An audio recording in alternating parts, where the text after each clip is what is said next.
What up, guys? It's your boy, Mr. Downtown Ray Melo. You're listening to the Entertainment Report on iHeartRadio, live from Dubai for Friday, March 15th, 2019, delivering some major stories and trends going on in the world of entertainment and beyond. You can follow the show on Facebook, Twitter, or Instagram, facebook.com/Entertainment Report with Ray Melo, that's RAYMELO, on Twitter at The Enter Report, or on Instagram at The Entertainment Report. You can listen to the show anytime you want on iHeartRadio. Just go to iHeart.com or your iHeart phone app, search for The Entertainment Report, and it'll take you to the page.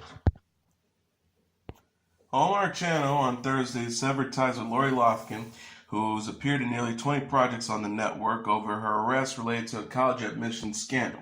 The channel's parent company, Crown Media, fired her one day after her arrest and released on $1 million bond in federal court in Los Angeles. The company says, "We're saddened by the recent news surrounding the college admissions allegations. We are no longer working with Lori Loughlin and have stopped development of all productions that air on the Crown Media Family Network channels involving Lori Loughlin, including Garage Sale Mysteries, and independent third-party production." Loughlin was filming one production for Hallmark Channel this week in Vancouver when the so-called Varsity Blues sting was first announced. She appeared in the Garage Sale Mysteries and When Called a Heart series on the network, as well as a number of Christmas movies, including Homegrown Christmas, Every Christmas Has a Story, and North Pole Open for Christmas. The Justice Department named more than 50 people, including fellow actor Felicity Huffman, in a scheme in which wealthy parents paid thousands of dollars in bribes to secure their children's admissions to a number of U.S. colleges, including Yale, Georgetown, Stanford, and UCLA. The payment went towards securing undeserved athletic scholarships or high test scores, prosecutors said. Loughlin's daughter, influencer Olivia J. Giulianoli, also received news Thursday that Sephora ended its relationship with her. The YouTube star, a freshman at USC, endorsed a bronzing palette with the beauty retailers. Sephora says, "After careful review of recent developments, we have made the decision to end the Sephora collection partnership with Olivia Jade, effective immediately." HP also cut ties with Giulianoli and Loughlin, who promoted the technology company's Sprocket photo printer. HP says HP worked with Lori Loughlin and Olivia Jade in 2017 for a one-time production campaign. HP has removed the content from its properties. Captain Marvel, played by Brie Larson, comes face-to-face with Thor, played by Chris Hemsworth, in the latest trailer for Avengers Endgame. The clip released on Thursday begins by looking back at the backstories of Iron Man, played by Robert Downey Jr., and Captain America, played by Chris Evans. Hawkeye, played by Jeremy Renner, also appears as he reunites with Black Widow, played by Scarlett Johansson, following the aftermath of Thanos, played by Josh Brolin's destructive finger snap from Avengers Infinity War. Hawkeye is featured training his daughter how to use a bow and arrow. Captain Marvel, who was recently introduced in her own self-titled film, meets with Thor at the end of the trailer. Thor says, as Captain Marvel does not flinch while the God of Thunder summons his hammer, "I like this one." Other key moments includes a team consisting of Captain America, Hawkeye, Ant-Man played by Paul Rudd, Nebula played by Karen Gillan, War Machine played by Don Cheadle, Iron Man and Black Widow, donning new white and red suits as they head off on a mission, and Rocket, voiced by Bradley Cooper, loading up a gun while sitting on top of the War Machine. Avengers Endgame from director Anthony and Joe Russo is set to arrive in theaters on April 26. Denzel Washington is attached to star in an upcoming cop thriller from Warner Brothers titled Little Things. The film, being penned by The Blind Side and Highwaymen director John Lee Hancock, will follow Washington as Deke, a burned-out Kern County sheriff. Washington's character, who is willing to bend the rules and is dealing with a dark secret from his past, teams up with Los Angeles detective Baxter to apprehend a serial killer. Hancock is being eyed to also direct the film. Washington was last seen in action thriller sequel The Equalizer 2 from director Antoine Fuqua. The actor is set to receive the 47th American Film Institute Lifetime Achievement Award on June 6. Oscar-winning filmmaker Brian Hilliland has signed on to adapt for Netflix the graphic novel Button Man by John Wagner and Arthur Ranson. No casting has been announced yet for the movie. The press release for the streaming service says Button Man tells the story of ex-military contractor Harry Exton. The first true hero of the post-truth age, Harry is a proxy in a clandestine competition among the super rich. Paid to fight to the death in modern-day gladiatorial contests, Harry sets out on a relentless journey to use these twisted elites of own dark machine to bring their corrupt worlds crashing down. Matt Reeves is a producer of the project. Reeves is also working on the latest Cape Crusader adventure called The Batman, due in theaters in 2021. Helloland's credits include LA Confidential, A Knight's Tale, Mystic River, 42, and Legend. He also is writing one of the 4 planned Game of Thrones spin-offs. Netflix's roster of original films include the Ben Affleck, Charlie Hunnam action-adventure thriller Triple Frontier, as well as the Oscar-winning Spanish-language family drama Roma and the horror flick Birdman. Warner Brothers and New Line Cinema's upcoming Sopranos prequel film titled Newark has received the September 25, 2020 release date. The film's title has been changed to simply Newark after originally being labeled as The Many Saints of Newark. Sopranos creator David Chase co-wrote the script alongside producer Lawrence Connor. Alan Taylor is set to direct the production, which will begin in the spring. The project will take place during the Newark riots in the 1960s, which featured Italian Americans and African Americans clashing in the streets. Alessandro Nivola is set to star as Dickie Montesanti, a character that was never seen on The Sopranos but who was referenced throughout the show. Michael Gandolfini will be starring as a young Tony Soprano, the role his late father James Gandolfini played in the HBO series. Montesanti is Tony's uncle and the father of Christopher Montesanti, who was portrayed by Micah Imperioli. Montesanti was also said to have helped build up the Soprano crime family that Tony eventually heads. Ray Liotta, John Berthenol, Vera Farmiga, Corey Stoll, and Billy Magnuson are also set to star. NYPD Blue alum Issa Morales will star on Season 2 of Titans as major DC Comics villain Deathstroke. Titans, a live-action drama that follows the characters of DC Teen Titans, appears exclusively on the Comic Giant streaming service DC. Robin, played by Brenton Thwaites, Starfire, played by Anna Doip, Raven, played by Tegan Croft, Beast Boy, played by Ryan Potter, Hawk, played by Alan Richardson, and Dope, played by Minka Kelly, star on the series, which premiered in September and finished its first season in December. A premiere date for Season 2 has not been announced yet. Deathstroke, named Slade Wilson and also nicknamed the Terminator, was created by Marv Wolfman and George Perez in 1980. He is known for taking on the Teen Titans and hunting down heroes for the right prices. Deathstrokes possess incredible strength, reflexes, and a brilliant tactical mind.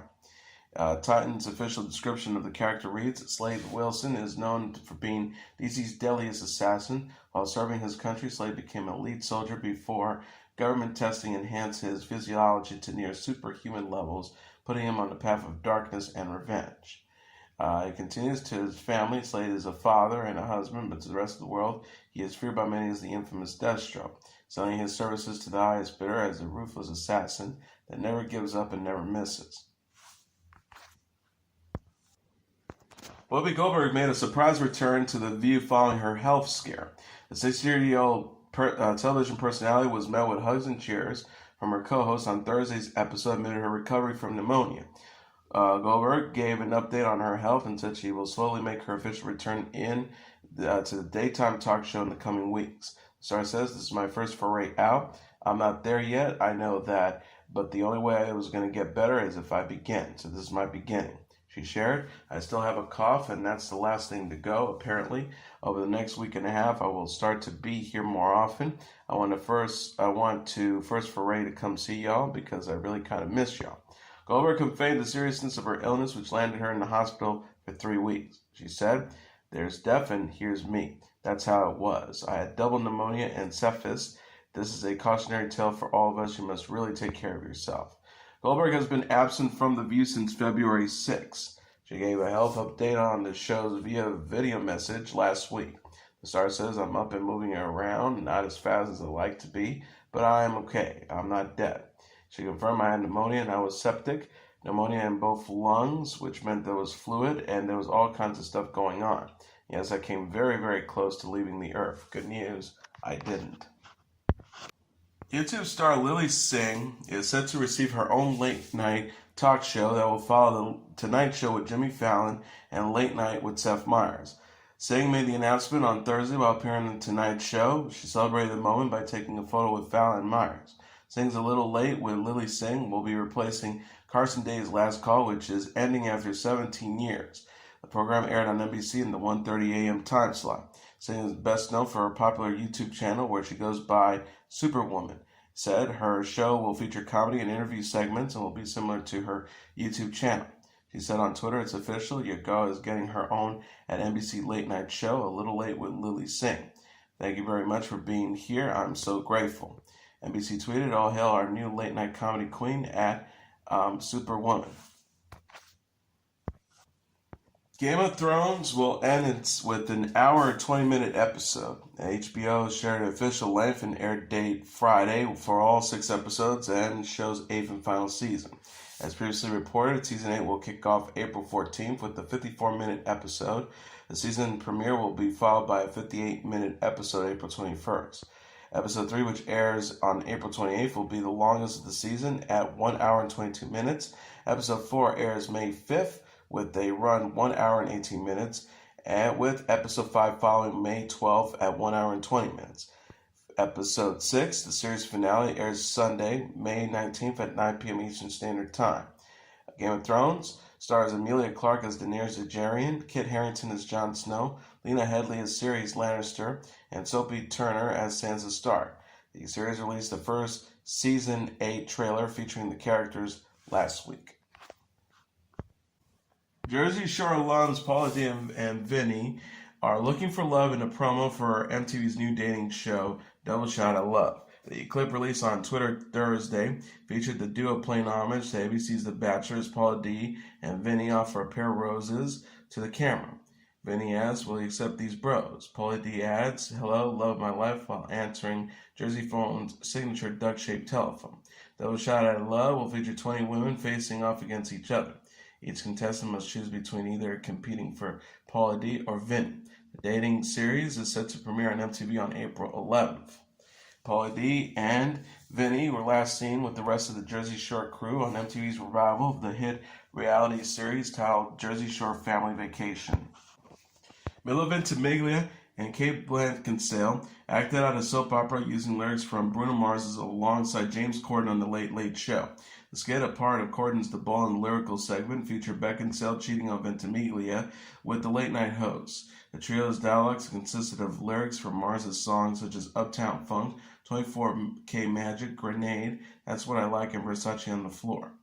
Ventimiglia said, "Cold jewelry, shining bright, strawberry champagne on ice," referencing to That's What I Like as he discovers Beckinsale was having an affair with Corden. Ventimiglia and Corden fight it out until Beckinsale chooses to marry the This Is Us star. Corden said in reference to Grenade, "Darling, I still catch a grenade for you." The Cure and the Killers have joined the 2019 Glastonbury Festival lineup. The music festival announced in a tweet Friday the British goth rockers and the American rock band will perform at the annual event in June. Glastonbury Festival shared a poster featuring The Cure, The Killers, and other performers including Stormzy, Miley Cyrus, Janet Jackson, Kylie Minogue, Lauryn Hill, Janelle Monáe, and Vampire Weekend.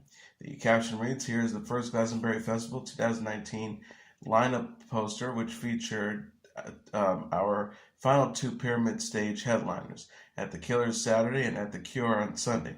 Many more acts and attractions will still be announced." The Killers confirmed the news in a tweet Wednesday, and the band wrote, "Well, folks, there you have it. It's true. Be with us."